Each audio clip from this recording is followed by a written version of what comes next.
Hello guys, in this video ay nakita sa Cali Casalagro Ilocos Sur. So as you can see, naala ng mga turista o makita sa ninyo daghang mga baligyang souvenirs o mga pagkaon. Kita niyo makapalit mga ice cream, makapalit niyo inipring na makaon doon. Ano siya sa mga food chains like Jollibee, naasa McDo, doon kayo sa dito kung kanang dito mga suro-suro arena side, no? Makita niyo na mga souvenirs, na t-shirts, na bags, na sila corny, na sila bagnet, na sila ang pinaka-famous nila na empanada.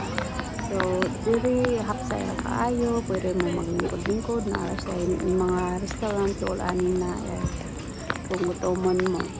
So, kaning kalisa, pwede rasad mo ano mo rent. So, pwede mo makapicture ani asa dari datinta. So I hope you subscribe my channel.